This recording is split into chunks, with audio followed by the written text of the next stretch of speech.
حضرت عرفہ بن ربی حضور کے غلام ہے، وہ روایت کرتے ہیں، کہتے ہیں جب جبلہ اہم کے خلاف ہم لڑنے گئے تو روم کی فوجیں بھی تھی اور عرب کے دیگر قبائل کی فوجیں بھی. کہتے ہیں ہمارے سپہ سالار کا نام حضرت خالد بن ولید تھا، معمولی آدمی نہیں جسے نبی پاک نے فرمایا یہ اللہ کی تلوار ہے. سیف اللہ خالد بن ولید سپہ سالار تھے. لیکن کہتے ہیں کہ ہم نے ذرا سا حملہ کیا تو انہوں نے اتنی سخت ہم پر مزاحمت کی کہ مسلمان کہنے لگے آج بچ کے نہیں جائیں گے. کہتے ہیں ہم سارے حضرت خالد بن ولید کے قریب گئے. یہ کوئی ہم نے نہیں حوالہ لکھا، یہ تاریخ اسلام کو سارے مسالک پڑھتے. کہا حضرت خالد بن ولید سے کہ حضور مسئلہ کیا ہے، کسی جنگ میں پیچھے نہیں اٹھے، آج کیا ہوا؟ جناب خالد بن ولید کہنے لگے میری ٹوپی گھر رہ گئی ہے. میری کوئی نہیں سمجھ آئی آپ کو؟ میری انہوں نے کہا حضرت صاحب ٹوپی ہم سے لے لیں. کہنے لگے وہ والی نہیں، میرے والی رہ گئی ہے. کہا ٹوپی کا جنگ سے کیا مطلب ہوا، تلوار سے کیا مطلب ہوا؟ تو آپ فرمانے لگے میں نے اپنی ٹوپی میں نبی پاک کے 3 بال مبارک سیے ہوئے ہیں، 3 منہ مبارک. امت غور کرے اس بات پر، 3 منہ مبارک ٹوپی کے اندر سیے ہوئے. فرمانے لگے تلواریں تو سب کے پاس ہیں، مجھ سے بہادر بہادر سیانے بندے بھی ہیں، پر جب میں حضور کے منہ مبارک سر پہ رکھ کے میدان میں نکلتا ہوں تو فرمایا پھر اللہ مجھے ہر میدان میں کامیابیاں عطا فرماتا ہے. یہ نظریہ دیکھو، عقیدہ دیکھو، تبرک کی کوئی نہیں، برکت ہی کوئی نہیں. کہاں بیٹھ کے دین پڑھا ہے؟ یا ہمیں سمجھا لو یا پھر ہم سے ایک کام ضرور کرو بھائی، ایک طرف تو آؤ نا. حضرت خالد بن ولید کہنے لگے ٹوپی رہ گئی ہے. صحابہ دلیری دینے لگے کچھ نہیں ہوتا، قربان جائیں. حضرت ابو عبادہ بن جراح کہتا ہے میں مدینے میں سویا ہوا تھا تو نبی پاک مجھے خواب میں ملے. حضور نے فرمایا میرے خالد کے گرد فوجیں چڑھ گئیں، تو یہاں سویا ہوا ہے، اٹھ پکڑ بندے چل پہنچ میدان میں. کہتے ہیں میں نے، حضرت ابو عبادہ بن جراح کہتے ہیں میں صبح اٹھتے ہی میں نے لشکر تیار کیے، گھوڑے دوڑائے، مدد کے لیے نکلے. جب ہم رستے میں جا رہے تھے تو ایک ہمیں نوجوان ملا گھوڑے پہ، سر پٹ گھوڑا دوڑا رہا ہے اور بڑی اس کی تیزی ہے. کہتے ہم نے آواز دی تو اس نے اور تیز کر دیا. حضرت خالد بن ولید کے میدان کے قریب پہنچ گیا. کہتے میں نے 2 سپاہی دوڑائے، میں نے جا کے کہا اسے روکو، کون ہے؟ کہتے جب ہم قریب گئے نا اس نے کہا پیچھے ہٹ جاؤ، قریب نہ آنا. کہتے ہم نے کہا تو کون ہے؟ کہنے لگے میں حضرت خالد بن ولید کی زوجہ ہوں، میں ان کی اہلیہ ہوں. تو کہا آپ کدھر جا رہی ہیں؟ کہنے لگی وہ منہ مبارک والی ٹوپی گھر بھول گئے تھے، اور ٹوپی بھول گئے تھے. سارے راز نہیں جانتے، میں بیوی ہوں، میں جانتی ہوں کہ خالد کو کامیابی ملتی تھی مصطفیٰ کے تبرک کی برکت سے. وہ ٹوپی بھول گیا ہے، مسئلہ بن گیا ہوگا. ٹوپی پہ نظر پڑی ہے تو مجھے کوئی اور ملا نہیں تو میں خود دینے جا رہی ہوں. حضرت ابو عبادہ بن جراح کہتے ہیں ہم نے کہا کہ ہمیں دے دو بہن، ہم دے دیں گے. کہنے لگے نہیں، ہمیں پتہ ہے اس کا ادب کس طرح کرنا ہے، کیونکہ ہمارے گھر میں رہتی ہے تو ہمیں پتہ ہے ادب. اور یارو اگر یہ ذائقہ ہی نہیں تو پھر تجھے حضور کی عزت کا پتہ ہی نہیں. اگر تو حضور کے تبرک سے آشنا ہی نہیں پھر تجھے پتہ ہی نہیں رسول اللہ کے مقام کا. اقبال کہنے لگے اگر باؤ نہ رسیدی تمام بھول حدیث، اگر تو حضور کے قدموں تک نہیں پہنچا پھر تو ابو لہب کے کھاتے میں جائیں گی تیری نمازیں. میرے مصطفیٰ کریم سید عالم صلی اللہ علیہ وسلم کی وہ ٹوپی لے کر زوجہ کہنے لگی تمہیں ادب کا نہیں پتا، میں ہی جاؤں گی. کہا چلو. کہتی وہ دوڑی گئی. حضرت خالد بن ولید کہتے ہیں اچانک میری نظر پڑی تو کافروں کی فوج تنی ہوئی تھی، وہ ٹوٹنے لگی اور ایک شاہ سوار دوڑا آ رہا ہے. تو میں نے کہا یہ اکیلا جوان صفے کاٹتا آ رہا ہے. لڑ رہے تھے تو یہ فوج ہم پر چڑھ آئی تھی، اکیلا جوان. کہتے ہیں جب وہ جوان قریب آیا تو خالد بن ولید کہنے لگے او جوان تو کون ہے، اکیلے نے سب کھول دی. تو کہتے ہیں زوجہ بول کے کہنے لگی نہیں مسئلہ جوان کا یا کمزور کا نہیں، خالد مسئلہ یہ ہے کہ ٹوپی آج میرے پاس ہے. مسئلہ یہ ہے کہ ٹوپی آج اصل شہر میرے پاس ہے تو اس لیے صفے کاٹتی جا رہی ہوں، ورنہ مجھے تو چھری بڑی مشکل سے چلانی آتی ہے. ٹوپی آج میرے پاس ہے. یہ ہے ارض جنت، یہ طیبہ کی زمین ہے، جنت بھی یہی، مال کے جنت بھی یہی ہے. یہ میرے محبوب پاک کے تبرک کی برکت ہے. حضرت خالد بن ولید رضی اللہ تعالیٰ عنہ کو زوجہ کہنے لگی ٹوپی آ گئی ہے. ٹوپی آئی ہے تو سمجھ لو فتح بھی آ گئی ہے. حضرت خالد بن ولید نے ٹوپی پہنی، اتنی دیر میں حضرت ابو عبیدہ بن جراح بھی آ گئے. کہنے لگے تگڑے رہنا، پہنچ گئے ہیں. حضرت خالد بن ولید کہنے لگے نام بھی پہنچتے تو خیر تھی، اب مصطفیٰ کے بال مبارک پہنچ گئے، اب حضور کے منہ مبارک. او بھائیو یہ تبرک حضور جہاں رکے. صحیح بخاری، صحیح بخاری، صحیح بخاری حوالہ میرے ذمے. تو مسجد نبی کی دیوار نہیں نہ چومنے دیتا، تو حضرت حلیمہ کے گھر کا بوسہ نہیں نہ لینے دیتا. صحیح بخاری. حضرت عبداللہ ابن عمر مدینے کے مفتی، جنہیں میرے نبی پاک نے فرمایا راجل صالح، یہ نیک آدمی ہے. وہ جب جاتے تھے نا بیت اللہ شریف مکہ معظمہ، تو وہ جگہ ڈھونڈ ڈھونڈ کے نماز پڑھتے تھے جہاں میرے نبی نے نماز پڑھی ہے. سارا بیت اللہ حرم نہیں، لیکن وہ جگہ ڈھونڈ ڈھونڈ کے جہاں میرے رسول نے نماز پڑھی ہے، حضور نے جہاں نماز پڑھی. بھائیو اگر حضور علیہ السلام کے قدموں کی مٹی سے پیار ہوگا تبھی تو مصطفیٰ سے ہوگا. لیکن یہاں یہ ظلم ہے امت کے ساتھ، یہ زیادتی ہے. میں کہتا ہوں کہ یہاں ہمیں بتاؤ ان حدیثوں کا کیا ترجمہ کریں، قرآن مجید کی آیات کا کیا ترجمہ. حضرت ام سلمہ حضور کی زوجہ ہیں، بخاری مسلم. ان کے پاس حضور کا اقبال مبارک تھا، چاندی کی ڈیبیا میں بند کر کے رکھا ہوا تھا. جو لا علاج مریض ہوتا وہ حضرت ام سلمہ کے پاس لایا جاتا. وہ کہتی پیالے میں تھوڑا پانی لاؤ. پیالے میں پانی آتا تو وہ منہ مبارک کو پیالے میں ذرا بھگو دیتی، کہتی لو پی لو، اللہ شفا عطا کر دے گا. لا علاج. حضرت انس بن مالک 10 سال حضور کی نوکری کی. لوگ پوچھتے انس کیا کمایا ہے؟ کہنے لگے جو کمایا ہے وہ صندوق میں بند کر کے رکھا ہے. 10 سال نوکری کی نبی پاک، جو کمایا بند کر. انتقال کا وقت آیا تو حضرت ثابت بنانی کو بلایا. آپ کے شاگرد تھے، کہنے لگے جب بکسا کھول کے لا. کھول کے لائے تو ایک ڈبیا نکلی، فرمایا اسے بھی کھول. جب اسے بھی کھولا ایک منہ مبارک نکلا. کل زندگی کی کمائی، نبی پاک کا اقبال مبارک. کہا اس کا کیا کرنا ہے؟ فرمانے لگے جب مر جاؤں نا غسل دے کے تو میری منہ کھول کے زبان کے نیچے رکھ دینا. حضور اس کا کیا فائدہ؟ پر میں جب فرشتے حساب لینے آئیں گے من ربو کا بولیں گے، پہلا لفظ کہنے کے لیے منہ کھولوں گا تو سامنے حضور کا منہ مبارک ہوگا. پس مردن فرشتوں نے جو تلاشی لی تو کیا نکلا؟ فقط تک دل کے گوشے سے خیال مصطفیٰ نکلا. اور میرے اعلیٰ حضرت مشورہ دیتے ہیں، کہتے ہیں لحد میں عشق رخ شاہ کا داغ لے کے چلے، ہم نے اندھیری رات سنی تھی چراغ لے کے چلے. حضرت خالد بن ولید رضی اللہ تعالیٰ عنہ بڑے بہادر ہیں. حضور نے فرمایا یہ اللہ کی تلوار ہے، یہ اللہ کی. بڑے بہادر تھے، بڑے شیر دل تھے. فرماتے ہیں کبھی معذرت نہیں کرنی پڑی، کبھی جھکنا نہیں پڑا، کبھی کسی کی منت نہیں کی. اللہ نے طاقت اتنی عطا فرمائی تھی، ہمت، حوصلہ، صبر، استقامت اتنا دیا، کبھی کسی جگہ پشت نہیں لگی. لیکن فرماتے ہیں کسی وجہ سے نا ایک دن میرا عمار بن یاسر کے ساتھ کسی بات پہ اختلاف رائے ہو گیا، جھگڑا ہو گیا. توجہ ہے میری بات پر؟ فرماتے ہیں جھگڑا ہو گیا. ہمارا پتہ حال کیا ہے؟ ہمارا یہ حال ہوتا ہے کہ ہمارا جھگڑا ہو جائے تو خیر ہے، لیکن اگر پڑوسی کے بچے لڑ پڑے تو ہم کہتے ہیں اس کی روزی پاک نہیں، اس کی تربیت ٹھیک نہیں. ہمارا بھائیوں سے رٹا ہو جائے تو معاملہ اور ہے، کسی کا ہو جائے تو معاملہ اور ہے. میں بیمار ہو جاؤں تو آزمائش ہے، اور سامنے والا بیمار ہو جائے تو سزا ہے. پھر کیا ہے؟ بلکہ پنجابی کہنے نے کیتیاں نو پھڑیا ہے، یہی کہہ دیتے. اور میں بیمار ہو جاؤں تو آزمائش آ گئی اللہ کی طرف سے. ایسا نہ کریں.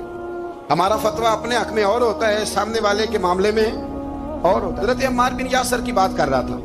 جناب عمار بن یاسر رضی اللہ تعالی عنہ، حضرت عمار بن یاسر کہتے ہیں کہ حضرت خالد بن ولید کے ساتھ، جناب خالد بن ولید کہتے ہیں میری ان کے ساتھ نہ کسی بات میں اختلاف رائے ہو گیا. تو میں اب دلیر آدمی تھا، شیر آدمی تھا، کبھی جھکا نہیں تھا، کبھی کوئی معاملہ نہیں ہوا تھا، کبھی کوئی ایسی بات نہیں ہوئی تھی. آپ فرماتے ہیں جب رائے کا اختلاف ہو گیا نا، بات ذرا آگے بڑھ گئی تو نبی کریم صلی اللہ علیہ وسلم تک بات پہنچی. تو میرا یہ خیال تھا کہ حضور میری بھی سنیں گے، عمار بن یاسر کی بھی سنیں گے، پھر حضور کوئی فیصلہ کریں گے. پر قربان جاؤں وقت بدل گیا نا. اب بہت بڑے چودھری ہیں، بڑے سردار ہیں، بڑے سپہ سالار ہیں حضرت خالد بن ولید، پر وقت بدل گیا. حضرت خالد بن ولید کہتے ہیں جب میں نے نبی کریم کی بارگاہ میں بات عرض کی، حضور تک بات پہنچی تو میرے مصطفیٰ نے موٹی سی بات ارشاد فرمائی. رسول کریم فرمانے لگے بھئی بات مختصر سی ہے، جس نے عمار کو راضی کر لیا اس نے مجھے راضی کر لیا، اور جس نے اسے ناراض کیا اس نے مجھے ناراض کیا۔ فرماتے ہیں بس میری قیمت پڑ گئی، میرا قد اونچا ہو گیا۔ حضرت خالد بن ولید کہتے ہیں میں نے بھی کہا اب بات کیا کرنی ہے، اب تو گزارش ہی کرنی ہے، اب مدعا کیا سنانا ہے، اب تو بات کرنی ہے۔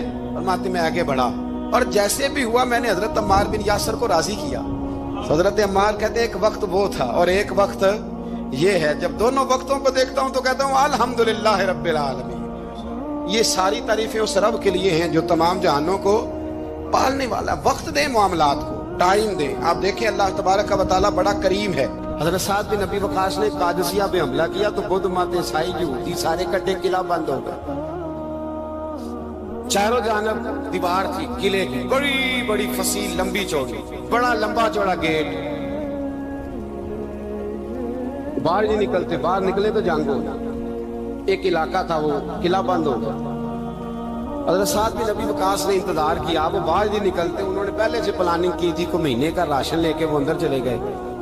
جناب سعد بن ابی وقاص کہنے لگے بھئی اب یہ دیوار تو گرانی پڑے گی، یہ دیوار جی کیسے؟ فرمانے لگے ایمان کی قوت سے۔ آپ نے نا انسانوں کی چار دیواری بنائی، اس دیوار کے گرد صحابی کھڑے کیے، توجہ میری طرف رکھیے، یوں چاروں جانب صحابہ کھڑے ہو گئے۔ جب صحابہ کھڑے ہوئے چاروں کونوں میں، اب یہودی بدھ مت عیسائی تینوں اندر ہیں۔ حضرت سعد بن ابی وقاص نے کہا چلو بھئی ایمان کی قوت سے بولو۔ صحابہ بولے لا الہ لا الہ، خودی کا سر نہا لا الہ الا، خودی کا تیغ فسا لا الہ الا، خودی کا تیغ فسا لا الہ۔ اگرچہ بت ہے جماعت کی آستینوں میں، مجھے ہے حکم ازاں لا الہ الا۔ وہ تین چار دفعہ کلمہ پڑھا تو دیواریں ہلنے لگی، کانپنے لگی۔ انہوں نے توڑے دروازے باہر آ گئے، کہنے لگے کیا ہوا؟ حضرت سعد بن ابی وقاص کہنے لگے کافرو بے ایمانو، ابھی تو ہم نے ایمان کا پہلا کلمہ بھی آدھا پڑھا ہے، ابھی تو ایمان کا پہلا کلمہ بھی لا الہ الا آدھا پڑھا ہے۔ اگر محمد رسول اللہ پڑھ لیتے تو تمہارا بچتا ہی کچھ نہیں، ابھی تو ایمان کا پہلا کلمہ بھی آدھا پڑا ہے اور تمہاری دیواروں میں دراڑیں پڑ گئی ہیں۔ اللہ کرے میری ملت ایمان کا کلمہ ہی ڈانٹ کے پڑھنے لگ جائے۔ اگرچہ بت ہیں جماعت کی آستینوں میں، پر مجھے حکم ازاں لا الہ، اور یہ دور اپنے ابراہیم کی تلاش میں، صنم قدا ہے جہاں لا الہ۔ بارہ پکڑو ان کو مارو۔ جس دن ابو جہل آیا ہے نا بدر میں، اس نے جاسوس بھیجا، محمد بن عینیہ تھے یا عروہ بن مسعود، دو مختلف نام کتابوں میں آتے ہیں۔ وہ جاسوس چیک کر کے گیا مسلمانوں کو واپس، ابو جہل سے کہنے لگا 313 312 بندے، کچھ بچے ہیں، کچھ بوڑھے ہیں، کچھ کمزور ہیں۔ ابو جہل بڑا کھل کھلا کے ایسا کہنے لگا ان کو نا پشتوں پہ باندھ لو، گھوڑوں کی پشتوں پہ، جنگ کیا کرنی ہے، تلواریں ان کے پاس کوئی نہیں، لڑ یہ نہیں سکتے، باندھ لو، لے چلتے ہیں مکے، وہاں جا کے دیکھیں گے کیا کرنا۔ محمد بن عینیہ کہنے لگے ابو جہل ہوش کر، ہوش کر، تلواریں کوئی نہیں، سرہیں کوئی نہیں، پر میں ان کا ایمان دیکھ آیا، میں ان کا ایمان۔ فرمایا سب نے جھولیاں اٹھائی ہو رہی ہیں، کہہ رہے ہیں یا اللہ ہمیں واپس نہ بھیجنا، ہم تیرے نبی کے قدموں پہ قربان ہونے آئے۔ ان کا ایمان میں حضرت خالد بن ولید نے حملہ کیا ملک شام پہ، حملہ کیا، یہودی باہر نہیں نکلتے، باہر نکلے ان کا بہت بڑا لیڈر مذاکرات کرنے آیا تو ہاتھ میں زہر کی پڑیا ہے۔ فرمایا یہ کیا ہے؟ مذاکرات کرنے آیا تو یہ کیا؟ کہنے لگا زہر۔ کیا مطلب؟ کہنے لگا اگر مذاکرات ناکام ہوئے تو زہر کھا کے مر جاؤں گا، مسلمانوں کو کبھی اقتدار نہیں دوں گا۔ تو آپ فرمانے لگے زہر بھی تب بھی اثر کرے گا نا جب میرا اللہ چاہے گا۔ کس کی قوت؟ ایمان کی۔ کس کی قوت؟ زہر کب اثر کرے گا؟ جب اللہ۔ تو کہنے لگا یہ بڑا زہریلا زہر ہے ہمارے علاقے کا، یہ تو کسی کے ناک میں ذرا ہوا سے چلا جائے تو بندہ مر جاتا ہے۔ آپ فرمانے لگے بندہ تب بھی مرتا ہے جب اللہ مانے۔ اور جسے اللہ نہ مارے مر سکتا. وہ کہنے لگا کیسے ہو سکتا ہے؟ فرمایا لاؤ ادھر. حضرت خالد بن ولید، او بھائی طاقت ایمان کی قوت سے ملتی ہیں، ہمت ایمان کی قوت سے. فرمایا بلا سارے یہودی، سارے آ گئے. فرمایا تم کہتے ہو زہر ہوا کے ذریعے ناک میں بھی چلا جائے تو بندہ مر جاتا ہے. پوری پڑیا زہر کی جناب خالد کھا گئے، پانی کا گلاس پی گئے، 18 رکعتیں نفل بھی پڑھ گئے. ہر 2 رکعتوں کے بعد پیچھے پلٹ کے دیکھ دے تو کتنے یہودی کلمہ پڑھ جاتے ہیں، کتنے غیر مسلم. یہ کس کی طاقت ہے؟ بولے تو صحیح ہے، بولے. ایمان بڑا قوت والا ہوتا ہے، بڑا قوت والا. اس کا پتہ کب چلے گا کہ ہمارے اندر ہے کہ نہیں؟ کروڑوں نجائز روپیہ سامنے پڑا ہو اور بچہ عید کے لیے کپڑے بھی مانگ رہا ہو، لیکن انسان ناجائز پیسے کو ہاتھ نہ لگائے، بچے کو تسلی دے کے سلا دے، تو اس کا مطلب ہے کہ ایمان اس کے پاس ہے.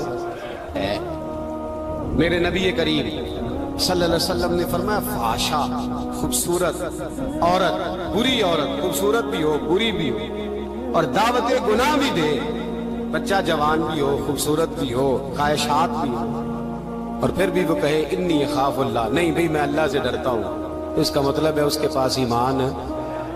یہ تو روز ہمیں پتہ چلے گا، روز پتہ چلے گا. میرے دوست اپنے ایمان کو دیکھ. حضرت مصعب ابن عمیر جنگ احد میں میرے نبی، اور یہ بڑا لاڈلا صحابی ہے میرے رسول کا، بڑا لاڈلا. مجھے اس شخصیت سے بڑا پیار ہے. ان کا جو بھی کہیں مجھے ارشاد کوئی قول ملتا ہے تو میں الگ سے ڈائری پہ لکھتا ہوں. حضرت مصعب ابن عمیر کو احد میں حضور نے جھنڈا دیا تھا، ہاتھ میں جھنڈا تھا تو کافر نے ہاتھ کاٹ دیا. جناب مصعب ابن عمیر نے دوسرے ہاتھ میں پکڑ لیا. جب وہ بھی ہاتھ کٹ گیا تو 2 کٹے ہوئے ہاتھوں سے جھنڈا پکڑا. اور جناب مصعب ابن عمیر کے جب لاش کے قریب میرے نبی پاک گئے تو کٹے ہوئے ہاتھوں سے جھنڈا انہوں نے سینے سے لگایا، سینے سے. میرے نبی پاک کی آنکھوں میں آنسو آئے اور حضور نے رو کے فرمایا یہ مصعب کے ایمان کا جھنڈا تھا جسے وہ ساتھ لے کے دنیا سے چلا گیا. یہ اس نے زمین پر گرنے. اپنے ایمان کو دیکھو، ایمان کو پرکھو، ایمان پر محنت کرو. سب سے پہلی بات تو یہ کہ قدر کرو کہ ہم مسلمان ہیں، اپنے دین کی. دوسری بات قرآن پاک کے ساتھ پیار کرو.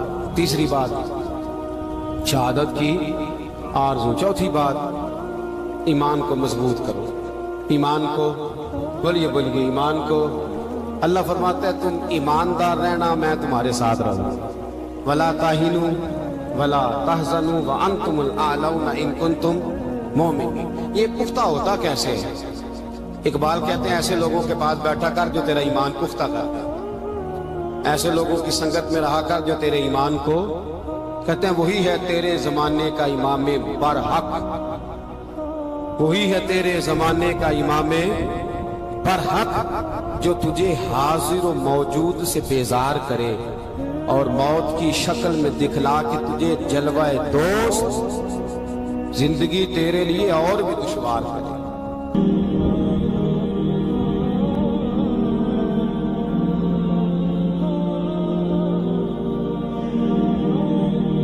میرے رسول پاک علیہ الصلوۃ والسلام کے صحابہ کے قریب دنیا داری آ سکی نہیں آئی. حضرت ابو بکر صدیق نے پانی مانگا تو لوگوں نے دودھ دیا، فرمایا پیچھے کرو. ابو بکر نے نعمتیں چھوڑ دیے. اب ابو بکر وہ والا کام کرتا ہے جو رسول پاک نے کیا ہے. فرمایا نہ دودھ شاید پیش نہ کرو، جو مانگتا ہوں بس وہ دو. حضرت ابو بکر صدیق نے بڑے مالدار تھے. حضرت عمر فاروق رضی اللہ تعالیٰ عنہ کے پاس صحابہ کرام جمع ہو کے آئے. کون سا ایسا شخص ہے جس کی تنخواہ میں اضافہ ہو جائے؟ تو لوگ کہتے ہیں نہیں مجھے نہیں چاہیے. پر ہم نے وہ لوگ دیکھے ہیں. حاجی صادق صاحب کو مسجد والوں نے کہا 1000 روپیہ تنخواہ بڑھانی ہے تو حاجی صاحب کہنے لگے میرا بڑا سونا گزارا ہوتا ہے، مینوں نہیں بڑے نے. حضرت سیدنا عمر فاروق رضی اللہ عنہ صحابہ کٹھے ہو کے گئے. کہنے لگے عمر حضور کے زمانے میں بظاہر غربت رہی، جناب صدیق اکبر کے زمانے میں غربت، اب تو بڑی ریل پیل ہے، بحرین سے لاکھوں کا مال آتا ہے، آپ کو بڑے بڑے سفیر ملنے آتے ہیں، پر آپ وہی پرانا کرتا اور وہی طامت جو کئی جگہ سے سی آپ نے کئی جگہ سے پھٹی. اور حضرت عمر ایک دن عید کی نماز پڑھانے گئے تھے تو ننگے پیر ہی چلے گئے. لوگوں نے کہا جوتا، فرمایا ٹوٹ گیا تھا یار، پہننے کے قابل نہیں تھا.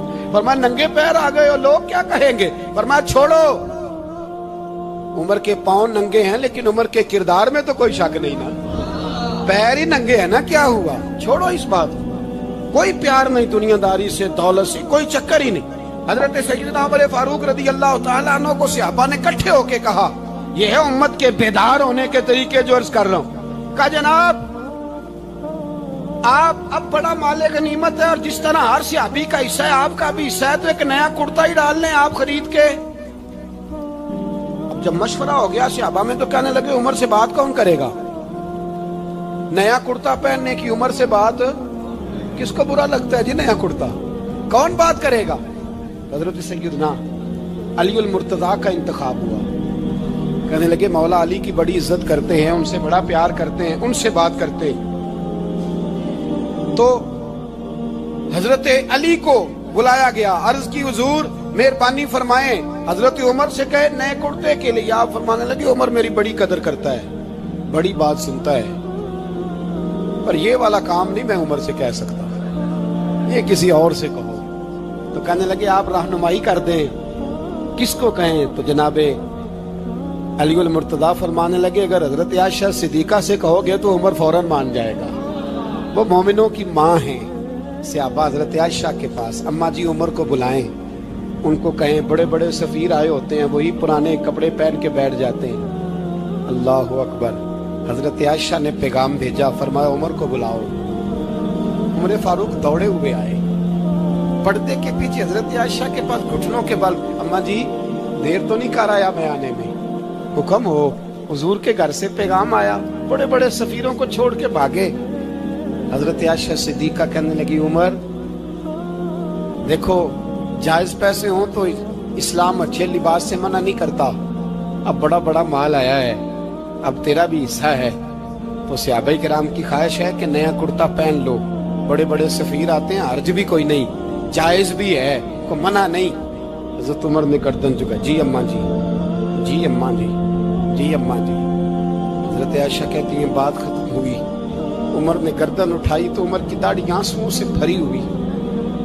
کہتی ہے مجھے کہنے لگے اماں جی میں تو صرف مسجد میں دیکھا کرتا تھا، آپ تو مصطفیٰ کو دن رات دیکھتی تھی، جس طرح کے کرتے آمنہ کے لال نے پہنے ہیں مجھے بھی پہنا دو، میں تیار ہوں، میں پہن لوں گا، میں تیار ہوں، پر جس طرح کے میرے نبی نے پہنے۔ حضرت عائشہ کہتی ہے میں پھوٹ کے روئی، میرا پلو آنسوؤں سے بھر گیا۔ فرماتی ہیں میں عمر کی بات سنتی گئی تو میرا پلو آنسوؤں سے، میں نے کہا عمر تو جا، تو ٹھیک ہے۔ فرماتی ہے عمر فاروق سلام کر کے اٹھے، امیر المومنین چلے گئے، اس کونے میں صحابہ چھپے ہوئے تھے، وہ آئے، کہا اماں جی کیا بات ہوئی؟ تو میں پھر رو پڑی۔ میں نے کہا کیا بتاؤں، تمہیں پرانے کرتے نظر آتے ہیں، اسے محمد عربی کے جلوے نظر آتے ہیں، اسے رسول اللہ کا رنگ نظر آتا ہے، اسے وہ غلامی نظر آتی ہے۔ عمر کو دنیا سے پیار، اور دنیا سے پیار نہیں تھا، دعا پتہ کیا تھی؟ یوں جھولی اٹھا کے اللہ مرزقنا شہادتن فی سبیلک وجعل موت فی بلد حبیبک، اللہ عمر کو بسترے والی موت نہ دینا، موت شہادت کی دینا، اور میں میدان میں جا کے نہیں مرنا چاہتا، مجھے رسول اللہ کے شہر میں موت چاہیے، باہر جا کے نہیں، یہی میدان لگے مدینے میں، یہی موت آئے، اسباب بنا، میں مدینہ بھی نہیں چھوڑنا چاہتا۔ او بھائی ان لوگوں کو نہیں پیار تھا۔ جناب صدیق اکبر کا وصال ہوا تو زہر کے اثر سے، وہ جو آپ کو زہر لگا تھا، بعض مفسرین نے لکھا ہے کبھی کبھی وہ جو سانپ نے ڈسا تھا تو کبھی کبھی اس کا اثر آتا تھا، بس اللہ نے شہادت دینی تھی کبھی کبھی، ورنہ تو بڑی شفائیں تھیں۔ حضرت عمر شہید، حضرت عثمان، جناب علی، امام حسن، امام حسین، علی اکبر، علی اصغر، حضرت عباس، حضرت سعد بن معاذ، حضرت امیر حمزہ، مصعب بن عمیر۔ میرے محبوب نے تو لسٹ بنائی شہیدوں کی، لسٹ بنائی شہیدوں کی، شہادت سے پیار کیا رسول اللہ صلی اللہ علیہ وسلم کے غلاموں نے، پیار کیا شہادت سے، اسی لیے تو کافر اٹھ نہیں سکا کہ شہادت سے حضرت سعد بن معاذ رضی اللہ تعالیٰ عنہ کو زخم لگ گیا، جنگ سے زندہ آ گئے لیکن زخم ہے، رو کے کہنے لگے محبوبہ سارے شہید ہو گئے، میں ایسے ہی رہ گیا۔